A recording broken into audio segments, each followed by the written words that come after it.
Did you know that Norway is so rich because of one Muslim man from Iraq? You see, in 1938, oil was discovered in Saudi Arabia for the first time, and soon after, other countries in the Middle East and around the world made their own discoveries as well. And one country in particular, Norway, saw this and began working with drilling companies to find their own oil. Even the Netherlands next door found a huge natural gas basin beneath the sea. But as the years went on, Norway slowly realized that they just didn't have any oil. Eventually, all of Norway's oil companies gave up and left, and only one company remained, and it too was about to pack its bags. And while this was going on, Iraq was experiencing an oil boom itself. In 1952, the Iraq Petroleum Company made a deal with the British to sponsor young Iraqi students, fly them to Britain, where they would study in British schools with the promise that when they came back, they would have a job in Iraq waiting for them. And one of these students was a 16-year-old boy by the name of Farook Al-Qasim.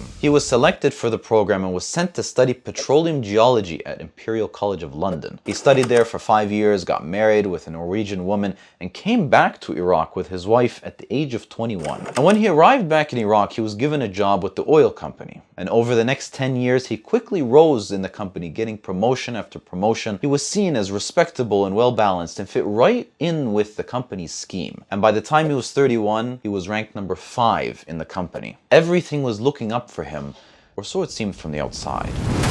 You see, Farouk had a son who was born with cerebral palsy, a disorder which, if left untreated, can actually be fatal. At the time, Iraq didn't have the facilities to treat cerebral palsy, and according to Farouk, there was only one country in the world that did. So Farouk packed his bags and said goodbye to his family in Iraq, and together with his wife and son, they set out to begin a new life in Norway.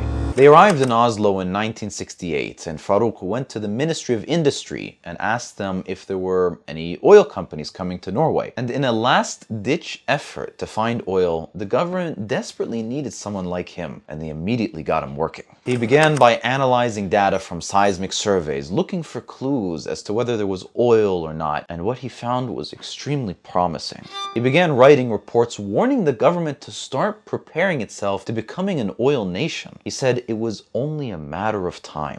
And then it happened. In 1971, Norway struck oil. It was a massive discovery, one of the world's largest offshore oil basins. And over 50 years later, they're still pumping over 100,000 barrels of oil per day, and they expect it to last until at least 2050. And that's when Norway almost destroyed its own economy. You see, when the Netherlands had that natural gas discovery I mentioned earlier, at first, everyone thought it was great. They had all this gas, they could sell it to the world, and they were making a ton of money. And that meant that there was now a ton of demand for their currency, which made it rise in value. And this meant that if anyone wanted to buy anything from the Netherlands other than oil, they now had to pay a higher price. And so every other industry in the Netherlands saw their exports go down, making the economy even worse. And Norway was this close to falling for the same trap until Farouk made a plan. He convinced the Norwegian government to let him make the blueprint for how it would manage oil revenue, and he got to work. He wrote a paper known as the 10 Oil Commandments, and it was passed into law, the most important of which was the creation of a national oil company called Statoil.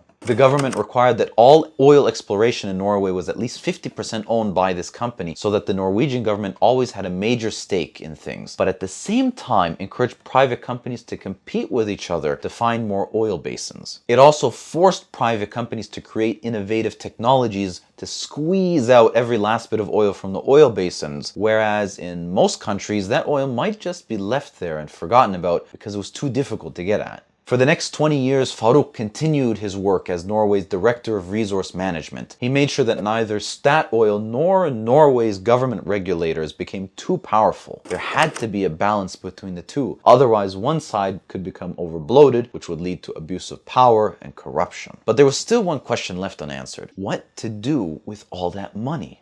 At first, the government used it to build infrastructure such as roads and bridges, but in 1990, Norway made one of the smartest decisions in its history. It decided to put every cent of profit from the oil industry into an investment fund, which as of last year was worth $1.3 trillion. That's $240,000 for each person in Norway. All of this wealth, all of this stability, none of it would have happened if it wasn't for that one Muslim Arab immigrant from Iraq. Like and follow for more Muslim facts.